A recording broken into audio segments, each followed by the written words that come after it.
السلام علیکم۔ دیکھیے بڑے اچھے انداز میں سادہ سادہ الفاظ میں یہ بندہ بتا رہا ہے، لیکن ایک مسئلہ ہے کہ کہتا ہے سعودی عرب میں ایک بھی وہ نہیں ہے، مزار نہیں ہے۔ تو نبی علیہ السلام کا تو مزار موجود ہے، نبی علیہ السلام کی قبر کے اوپر جو گنبد انہوں نے بنایا ہے وہ مزار ہی کی شکل ہے نا۔ تو پوری دنیا میں جہاں بھی اگر آپ کسی مزار کا رد کریں گے کہ مزار نہیں ہونا چاہیے، تو وہ یہی بتاتا ہے کہ نبی علیہ السلام کی قبر کے اوپر کیوں ہے۔ یہ تقریباً 7 صدیاں بعد بنایا گیا تھا، اندازہ لگائیں، یعنی 668 ہجری میں یہ بنایا گیا، 668 سال کے بعد۔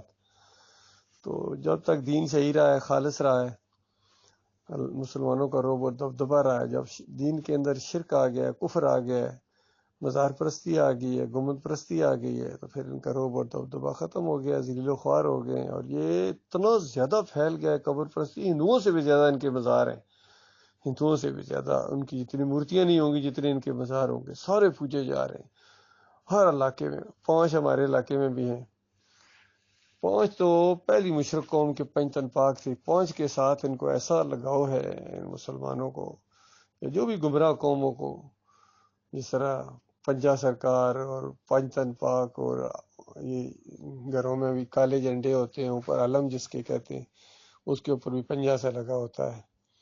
تو یہ شرک کی نشانی ہے، تاکہ پوری طرح پتہ چل جائے کہ یہ کسی مشرک کا گھر ہے، یہ مومن کا گھر نہیں ہے۔ جس کسی کے گھر میں یہ چیزیں لگی ہوئی ہوں، اس طرح کی نال لگا دیتے ہیں دروازے کے اوپر، اوپر ہانڈی الٹی کر دیتے ہیں کہ نظر نہ لگے، تو اس کا مطلب یہ ہوتا ہے کہ یہ کسی مشرک کا گھر ہے، کسی مومن کا گھر نہیں ہے۔ یہ تو پہلی موٹی نشانی ہے۔ اگر اس کے اوپر یا علی مدد لکھا ہو، یا رسول مدد لکھا ہو، یا اللہ یا محمد لکھا ہو، تو پوری پکی بات ہو جاتی ہے کہ یہ پکے مشرک کا گھر ہے، یہ مومن نہیں ہو سکتا ہے۔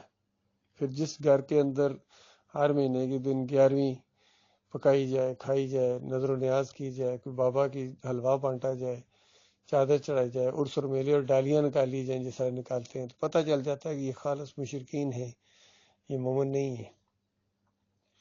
اسی طرح جیسا کسی ان کی تلاشی لو ان مسلمانوں کی، تو کتنوں کے بازوؤں کے اوپر تعویذ بندھے ہوئے ہیں، امام زامن بندھے ہوئے ہیں، گلے میں تعویذ لٹکے ہوئے ہیں۔ تو اس کا مطلب یہ ہوتا ہے کہ بندہ مومن نہیں ہے، مسلمان نہیں ہے، یہ مشرک ہے۔ اسی طریقے سے ان کے نام بھی مشرکانہ ہیں، کسی کا نام پیراں دتا ہے، کوئی حسین بخش ہے، کوئی کرامت حسین ہے، کوئی طفیل محمد ہے، اور کوئی میاں داد ہے، کوئی نبی داد ہے۔ تو یہ نشانی ہے اس بات کی کہ یہ مومن نہیں ہے، مسلم نہیں ہے، یہ غیر مسلم ہے۔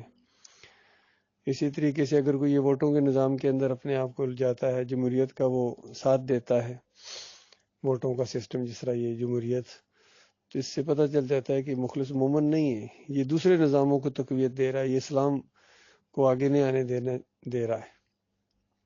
تو اس طریقے سے یہ پہچان ہے۔ اگر کسی کا تعلق کسی بریلوی مسلک سے ہے، یا دیوبندی مسلک سے ہے، یا وہ کہتا ہے میں اہل حدیث ہوں، یا سلفی ہوں، یا صوفی ہے، اس کے صوفی کہلاتا ہے، یا صوفیوں کو وہ مسلمان سمجھتا ہے، تو اس کا مطلب یہ ہے کہ مخلص مومن نہیں ہے اللہ کے ساتھ، اس نے جو عہد و پیمان کیے ہیں اس میں یہ کھرا نہیں ہے، دوغلا ہے۔ تو یہ آج اصل میں یہ وجہ ہے جس کی وجہ سے مسلمانوں کی پوری دنیا میں درگت بنی ہوئی ہے، ذلیل و خوار ہو رہے ہیں، ان کی کوئی عزت نہیں ہے، کوئی ان کا مقام نہیں ہے، ان کی شرک کی وجہ سے۔ ایٹمی قوت ان کے پاس ہے، کمانڈو دستے ان کے پاس ہیں، بہترین خطہ زمین ان کے پاس ہے، وسائل ہیں، یوتھ ہے، نہیں ہے تو بس ان کے پاس عزت نہیں ہے۔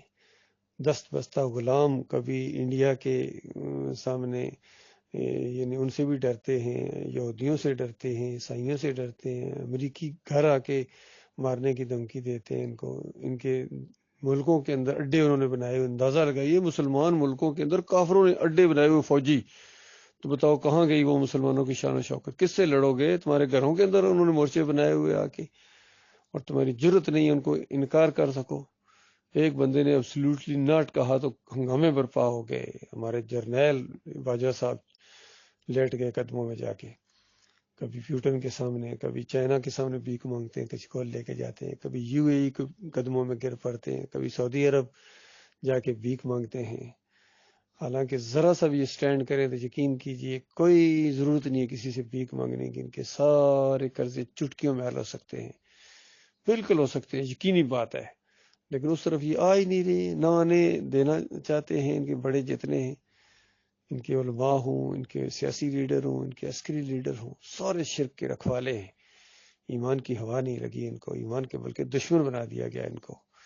اور مولوی ان کے خالص پیٹ کے پجاری ہیں، ان کا پیٹ لگا ہوا ہے دین کے ساتھ. سارے اجرتی ہیں، نماز پڑھانے کے پیسے، اذان دینے کے پیسے، کفر و شرک سکھاتے ہیں ان کو. یہ جو مسلک ہیں ان کے مدرسے، ان کے شرک کے اڈے ہیں، یقین کیجیے فیکٹریاں ہیں شرک کی، جہاں عقیدے کی خرابی کے علاوہ بد اخلاقی اور بدکاریاں بھی ان کے اندر ہوتی ہیں. ایسے اللہ کی لعنت ان کے اوپر پڑی ہوئی ہے، ہر جگہ مار پڑتی ہے، اندر والا بھی مارتا ہے اور باہر والا بھی مارتا ہے. لہذا ضرورت اس بات کی کہ ان کو ایمان خالص کی طرف، اور نماز روزہ حج ان کے لیے نہیں ہے، اپنی طرف سے کرتے رہیں تو ان کی اپنی مرضی ہے. مومنوں کے اوپر، مخلص مومنوں کے اوپر صلات ہے، ساری چیزیں ہیں. لہذا ان کو ایمان کی دعوت دینی ہے. وما یؤمن اکثرهم باللہ الا وهم مشرکون. اکثریت اس طرح ایمان لاتی ہے، ساتھ ساتھ شرک بھی کرتی ہے. یہ آیت پوری طرح آج مسلمانوں کے اوپر چسپاں ہو گئی ہے. اللہ تعالیٰ ان کو غور و فکر کرنے کی توفیق عطا فرمائے.